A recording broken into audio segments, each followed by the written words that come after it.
제주 좋죠. 제주도. 아, 언제 봐도 좋아요, 그렇죠?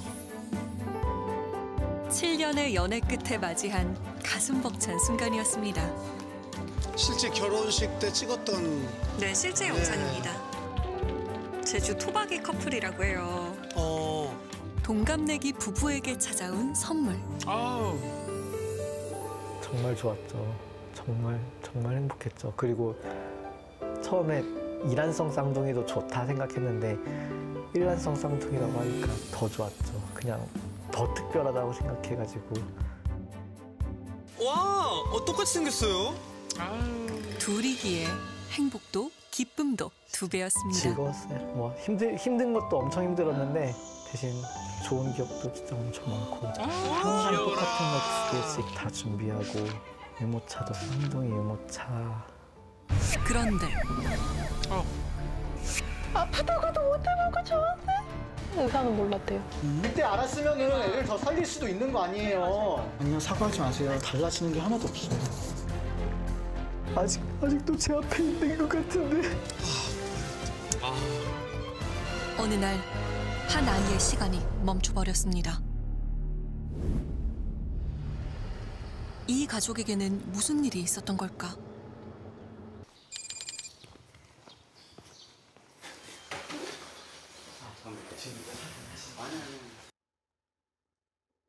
어떻게 잊을 수 있을까? 아이의 따뜻한 체온이 아직도 손끝에 남아 있습니다. 이 옷이 애들이 제일 잘 입었던 옷이라 가지고. 아유, 어떡해. 유리미와 함께한 수많은 기억들을 이제는 가슴속에 담아둬야 합니다. 종류별로 되게 많았습니다.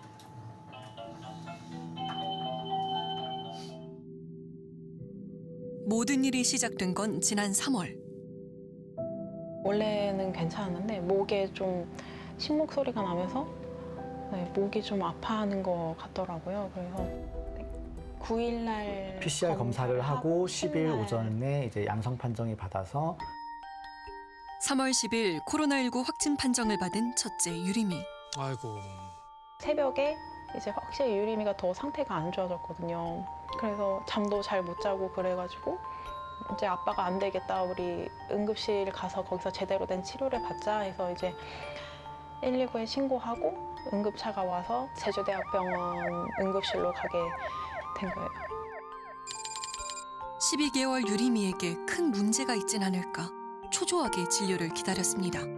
아우, 아이가 아프면은 부모 입장에서는 정말 애가 타죠. 애가 탑니다, 진짜로.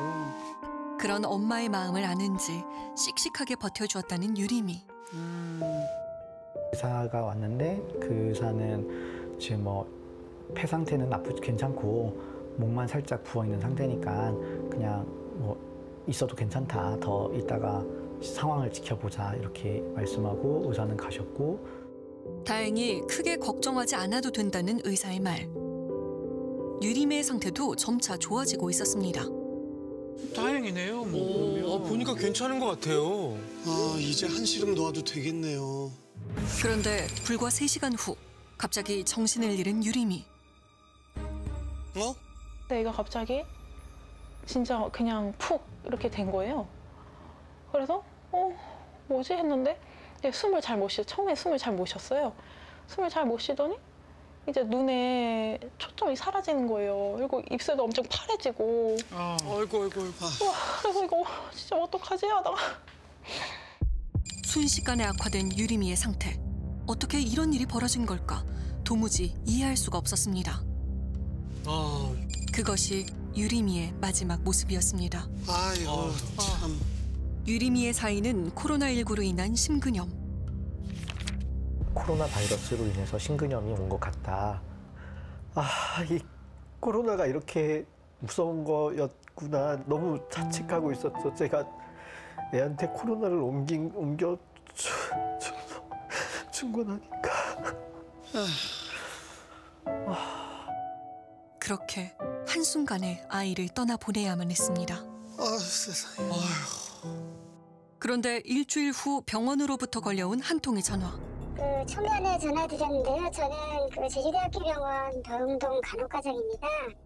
우리 보호자분께 조금 전해야 될 내용 부분들이 있어서 전화를 드렸습니다. 그래서 지금 그 아버님께서 병원에 이제 나와주실 수 있는지. 다시 말씀해 주세요. 무슨 말이야 그게? 이후 병원 관계자들에게 듣게 된 말은 충격이었습니다. 저희가 환자 상황 후에 치료 이력을 검토하던 중에 뒤늦게 좀 비밀스러운 투약 문제가 있는 걸 확인을 해가지고 매우 안타깝게 생각을 하고요.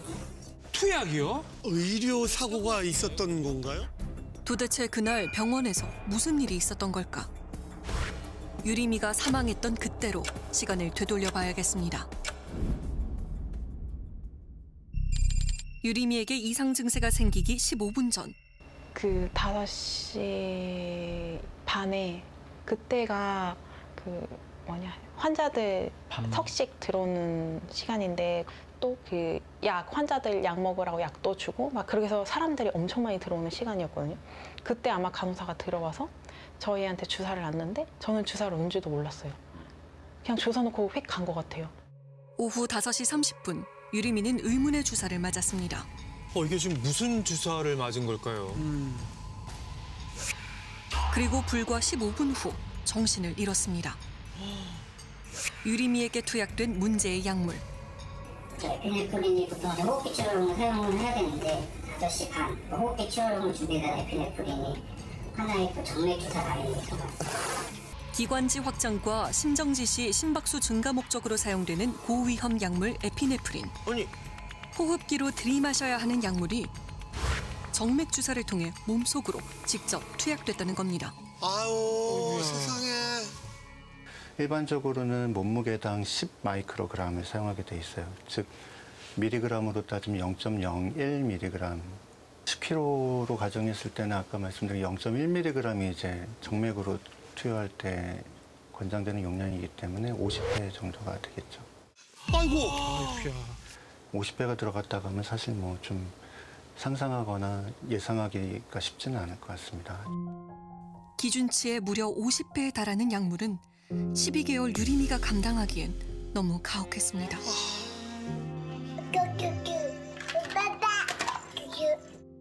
이제 막 입을 떼기 시작했던 유리미. 아이고. 이제 좀 공활이 하기 시작해서 엄마 라는 말을 아빠라는 말을 아이고, 참. 이제야 막 들을 내가 너무 아프다고 말하고 싶었을 텐데.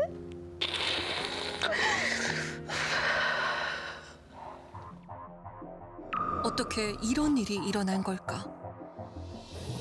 네블라이저를 준비하는 것 자체가 그 주사기에다가 이 캡을 바꿔서 준비를 하고 있는 거.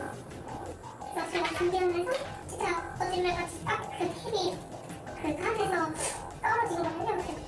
하나 맞고 그렇게 하는 와중에 차마 바꾸지를 못했어요. 그런 식으로 이렇게 준비돼 있으니까 좀 당연히 약물인 줄 알고 솔직히 좀 기침만에 그 주사인 줄 알고 조이치로가 사기를 진짜 못해서 본인의 실수로 무슨 약물인지 모른 채 주사를 놓았다는 간호사.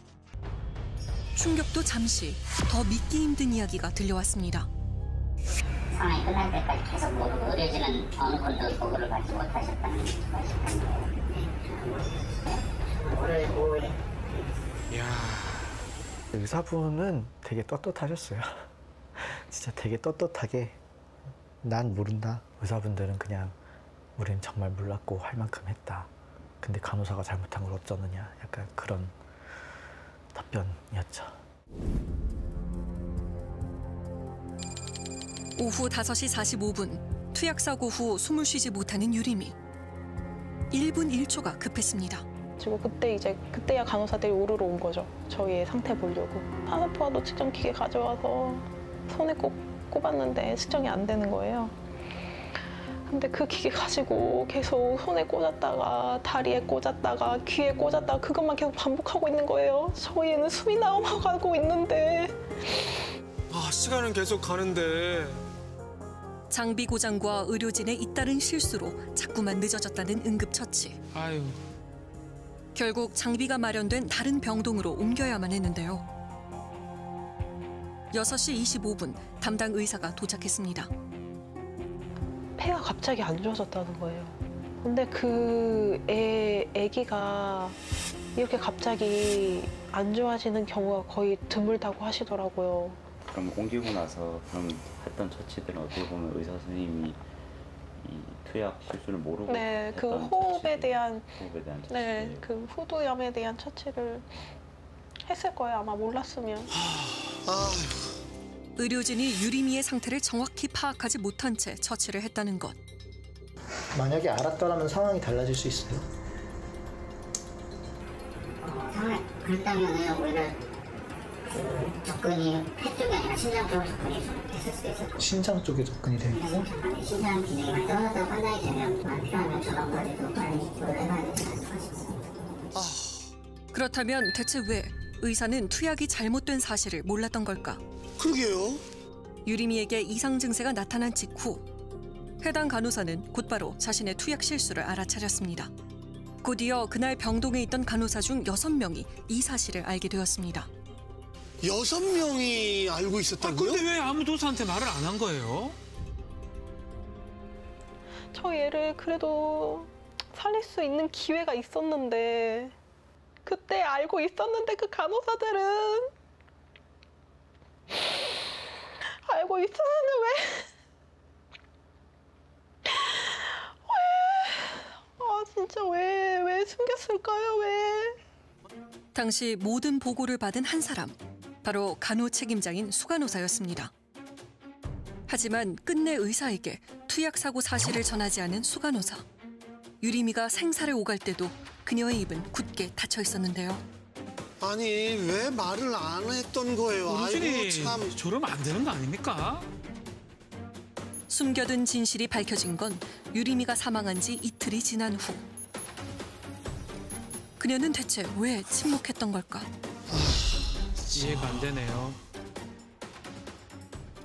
그때 당시에는 저희 간호사가 너무 죄책감이 나쁘는 시절이고 너무 그런 상황을 가서 저도 그걸 덮으려고 하셨던 거예요, 그러면? 간호사 보호해주려고? 일도 잘하고 표정도 일도 잘하고 인생은 나쁜 사람을 외면했습니다. 후배 간호사를 걱정하느라 정작 위급한 아이를 외면한 수간호사. 그렇게 모두의 침묵 속에서 유리미는 떠났습니다. 키키 사랑해요. 빠이빠이도 할 거야. 빠이빠이. 키키 안녕해줬어. 고마워. 12개월 유리미가 머물다 간 짧은 시간. 남겨진 쌍둥이 동생 효리미를 보면 깊은 그리움이 밀려옵니다. 그리고 저희가 1년서 있잖아요.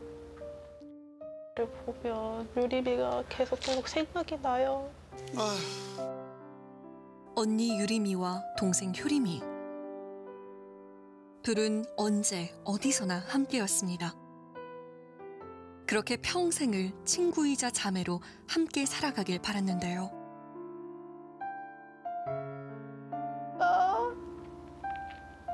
제 얼굴 보지도 못하고 계속 두리번거려. 그리고 유리미를 찾는 거예요, 계속. 그냥 놀아주고 싶은데 저희도 놀아주는 법을 모르겠더라고요. 쌍둥이 키우다가. 효리미는 이제 유리미 없이 혼자 노는 법을 배워야 합니다.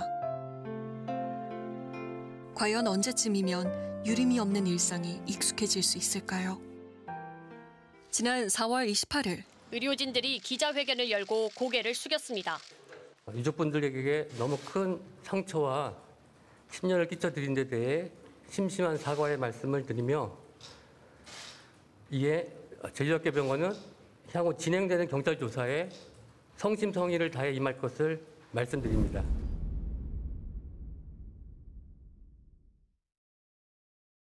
투약에 오류가 있다고 말하고 나서 이무기록실을 진짜 미친 듯이 왔어요.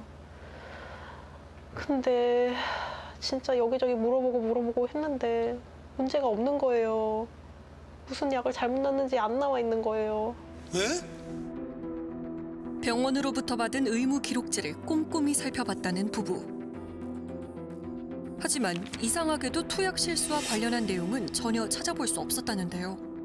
그냥 완벽했어요. 14일 거는 누가 보더라도 문제가 하나도 없어 이렇게 했거든요. 제가 안 받아온 기록지가 있는 걸 알 거예요. 근데 그 중에 하나가 저희가 전동 기록지가 있었어요. 환자가 이 병동 이동할 때 작성하는 기록지를 전동 기록지라고 합니다.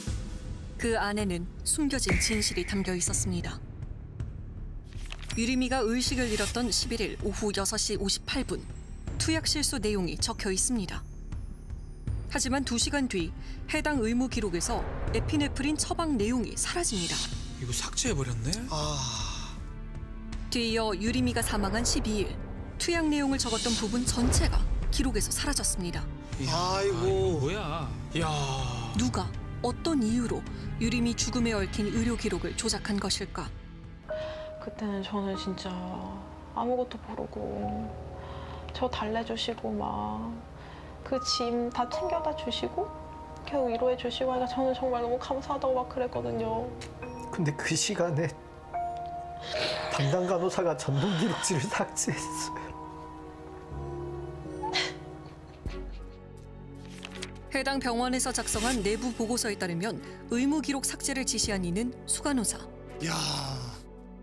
수간호사는 지금 자기는 그런 적이 없다 이렇게 말을 하고 있다고 하더라고요. 응? 기록 은폐를 두고 여러 사람의 진술이 엇갈리는 상황. 야. 병원 측의 입장을 들어봐야겠습니다.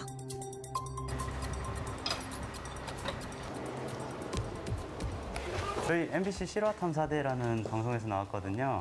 그 경찰 조사 중인 상황이거든요. 네네. 저희는 그거 기다리고 있는 상황이에요. 유가족분에 대한 입장 표명은 그때 했던 기자회견이 끝인 건가요? 제가 공식적으로 뭔가 하나하나에 대해서 각 언론사마다 이렇게 사실을 다 못하고요. 일단은 답변 드릴 수 있는 거는 모든 과정들이 경찰 진행 중인 상황이라서 간호사와 수간호사님 병원에 안 계신가요? 네, 격적으로. 사직을 사직은 처리할 수 없죠. 병가로.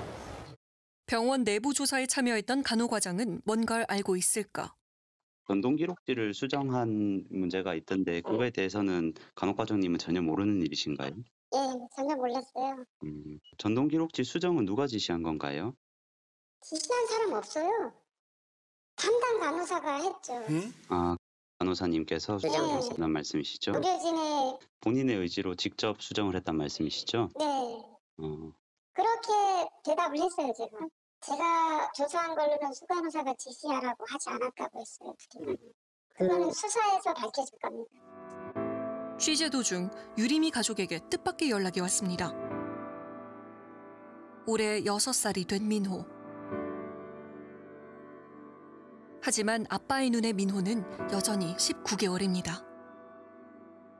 저도 똑같은 사건을 겪었기 때문에 그 기사를 저희가 이제 그냥 가볍게 볼 수가 없었고 좀 도와드리고 싶어서 일단 연락을 드리게 됐고요.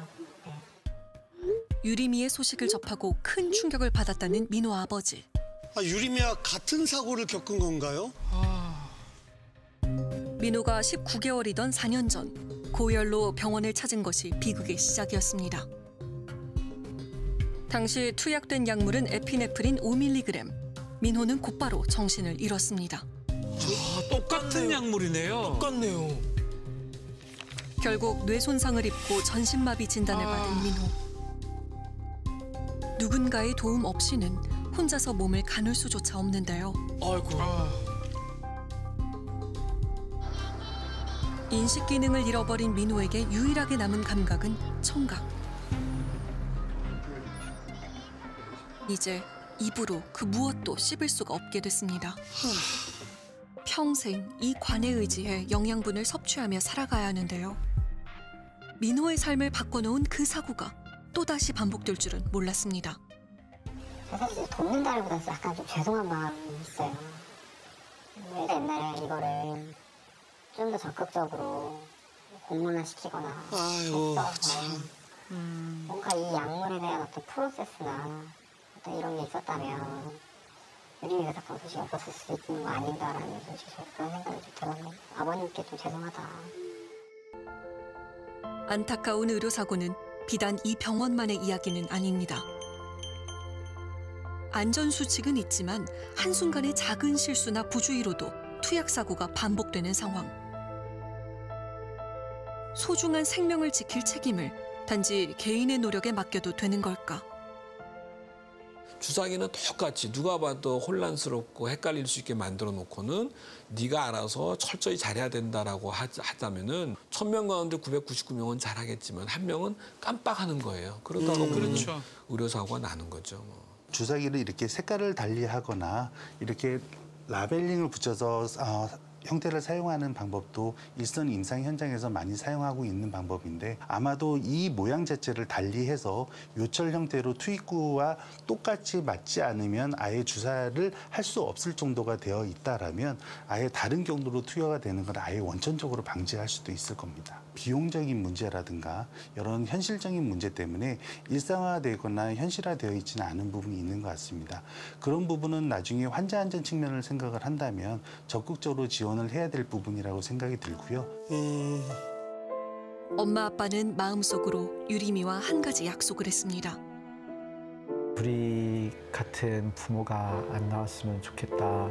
그리고 제발 유림이처럼 또 겪는 사람이 없었으면 좋겠다. 동생 효림이는 더 안전한 세상에서 살아가게 하겠다는 약속. 유림이의 죽음이 헛되지 않도록 엄마 아빠는 유림이와의 약속을 반드시 지킬 겁니다.